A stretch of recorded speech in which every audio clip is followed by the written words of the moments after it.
My friends always tell me I have an unusual knack for attracting weirdos, and this is always the first story that gets brought up when we talk about it. So I thought I'd share my experience with this guy from when I was back in secondary school. I'm in my final year of university now, and this guy still haunts me sometimes. Back in secondary school, around 6 years ago now, I was friends with a group that constantly added more and more people to it. It was a good way to get to know more people from other schools, and generally, these people were quite nice and never invited creeps. One day, a new guy started to turn up and hang out with our group. For the sake of the story, I'll call him John. John was 2 years older than me, and when I first met him, I thought he was a little weird, but everyone in our group got on with him. He was good friends with someone who went to my school, so I didn't think about it too much and just tried to get to know him. He told me about where he lived, what he was studying at college, and a little bit about his family and interests, so I probed him a little further. This is where things began to get a bit strange. Bearing in mind that I had just met him that day, he began to get all excited and told me how his father was a vampire, and his mom was, quote, impregnated by him, using that exact word, which unsettled me. He said jokingly, and looking back on it, it's a tad frightening, that I should be worried about him because he's half vampire and he'd be coming for me in the night, and then kicked over a metal bin after saying that.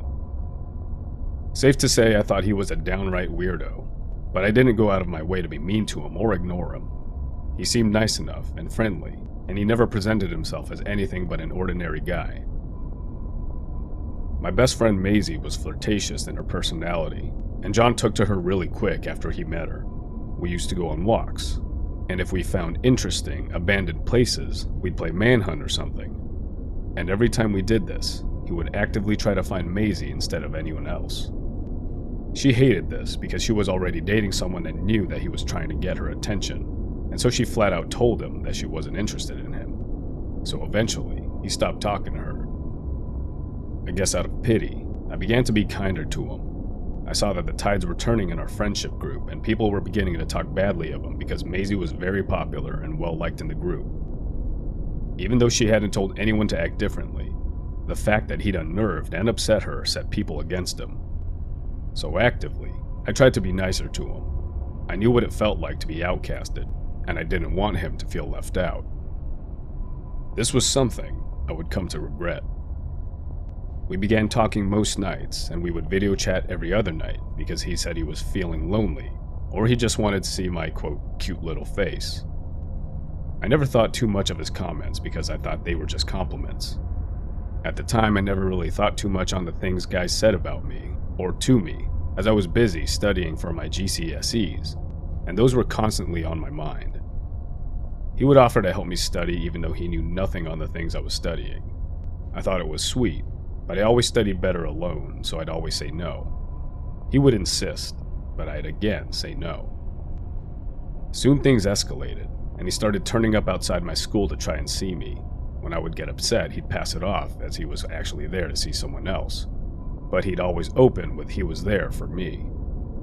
Some of my school friends began getting involved. They'd say that they were concerned that he seemed like a creeper, that he was too old to be hanging around our school gates. Even our head teacher came out once and lambasted him for loitering around the school's property. It was so humiliating. However, things really came to a head around April. It was my 16th birthday. He was 18, soon to be 19 by the way, and I was at home getting ready to go out and meet my friends to go to the cinema. My dad was at work, and my mom was out doing the shopping, and it was just me in the house when there was a knock on the door. I knew it couldn't have been my parents, because they both had keys, and my brothers were all still at school, so I presumed it was going to be my friends and their parents coming to pick me up and take me to the cinema. So, imagine my surprise when I opened the door and John was standing there with a present tucked under his arm. He greeted me happily and pushed the gift into my hands and said it was my birthday gift. I was really confused as I hadn't told him it was my birthday, and what's more, I'd never given him my address. While I assumed at the time one of my friends had given him my address, it later came out that no one actually did. He didn't say much else, and then walked off, hands in pockets, and I shut and locked the door. The messaging and calling continued. It worsened when he began texting me. Once again, I had never given him my phone number, and no one admitted to giving it to him. One of my school friends joked that he was stalking me, and maybe she should have brought me a knife for my birthday. We laughed it off, but looking back on it, I don't think it was genuine laughter. After a few more incidents here and there, I stopped talking to him. He messaged constantly, but I never replied, and one day he just stopped messaging me altogether. I was relieved, and was able to continue with my life and studies, and I vaguely fell back into my normal routine, with no worry he'd just turn up. I had a friend, Katie, who had only joined the group about a month before. She was 13 and went to one of the local schools. She was a lovely girl, and became one of my closest friends even though I'd only known her for a month.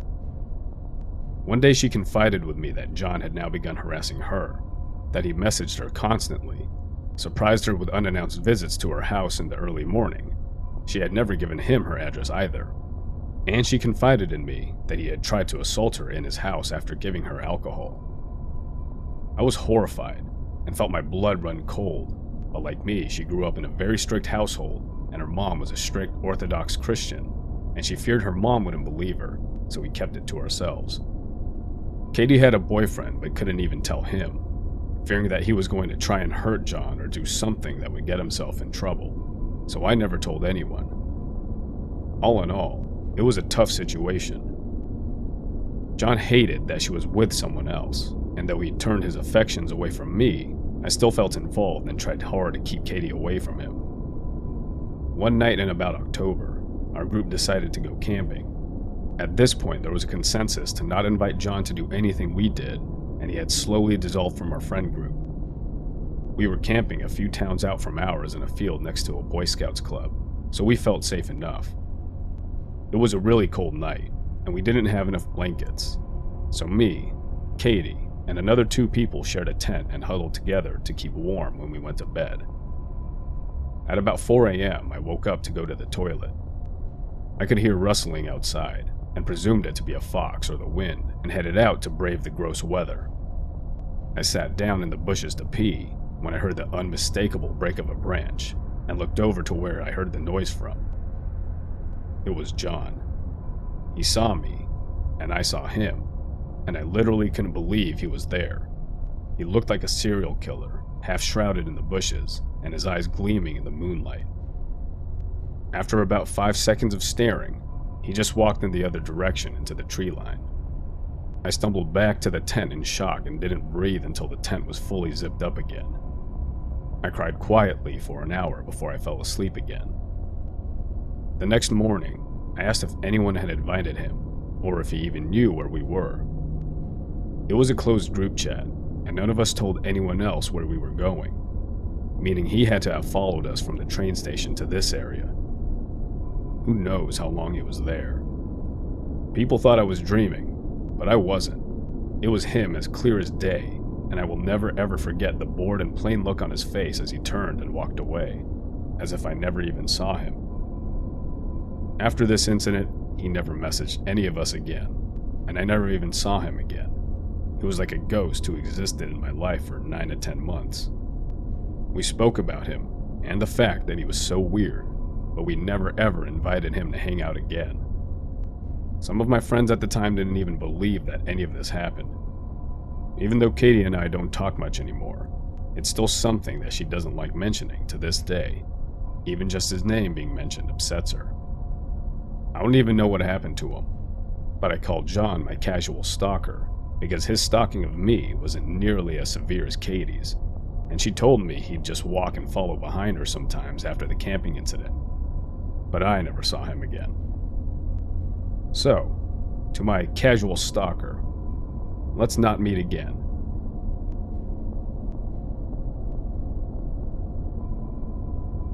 Someone posted about being trapped in a stockroom by a customer, and this reminded me of something similar happening to me. This story takes place the summer after I graduated high school, and I was working at a local gas station. There's more to the story than just getting trapped by a customer, but it all builds up to it. This guy and his girlfriend used to frequent the store, but one day he came in by himself. He never gave me bad vibes before this, and his girlfriend was super friendly. On that day, I was dressed up since I was going on a date directly after work, and he jokingly asked if I had a big date that night. Seeing as he had a girlfriend, I didn't think much of it and said that I did, and it was with a foreign exchange student I had been seeing. The foreign exchange student was leaving in 2 weeks, so we were trying to cram in as much time as we could before that. He then said, "Well, me and my girlfriend broke up, so when that foreigner leaves, you should give me a shot." I was kind of shocked because of how forward it was, especially since I just said I was seeing someone.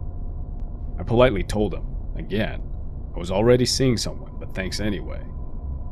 Little did I know, this was going to make going to work hell for the next couple of months. He knew which car was mine, because all of my coworkers said he only came in if I was working. They never saw him otherwise. Every time he came in, he would ask me out, try to flirt with me, generally harass me about how I looked that day. Our gas station made pizzas as well, and he would sometimes order a pizza and a bunch of other food and just stand there and talk to me while I made it. I once forgot a topping for him, and he said since I messed up, I had to go out with him now. I just said, "No, but you do get a discount," and left it at that. On the 4th of July, he offered to buy me alcohol if I went to a party at his place, but I declined. Did somebody say date rape? I was 18 at the time, so I wasn't old enough to drink. He literally wanted me to pick out alcohol I wanted at the store I worked at while I was on the clock. Once, a man came in and asked me, "Are you, insert my name here?" When I said I was, he said, "My nephew won't stop talking about you. He's definitely got a thing for you." That really got to me, because why is he telling his family all about me? I've never seen him outside of this store, let alone talk to him. I unfortunately had to work on my birthday, and I didn't want to deal with people, so I took this stock job instead of register. My manager and my one idiot coworker said happy birthday, and I headed to the cooler. While I was stocking the pop, I heard the cooler door open. I turned around expecting my manager or coworker, but instead, it was that creepy ass, right at the entrance of the door. I was completely shocked, since the door says employees only and all that. I somehow stammered out why he thought it was okay to come back here. He said he wanted to tell me happy birthday, and that he had something for me. Now, I'm absolutely terrified, wondering how he knew it was my birthday, and what the hell he had for me. He suddenly grabbed my wrist and dropped something into my hand. Before I could even see what it was, he was gone. I looked down, and it was a small baggie of pot. I could only think, what the fuck? I quickly went and got my manager. The owner hates drugs, and I didn't want to get in trouble, so I thought it was best to just tell them. I was shaking and crying, both because I was still scared thinking about what could have happened if that guy wanted to do something else, and that I was going to get fired for having illegal drugs in the store. The owner was furious, but he assured me he wasn't mad at me. He told me the guy would be banned, and he told me I got to handle it however I wanted. If the guy came in, I could call the owner so he could do it himself, or I could tell the guy. I decided I wanted to tell the guy myself. Not really sure why, maybe I wanted to let out all the frustration from the situation.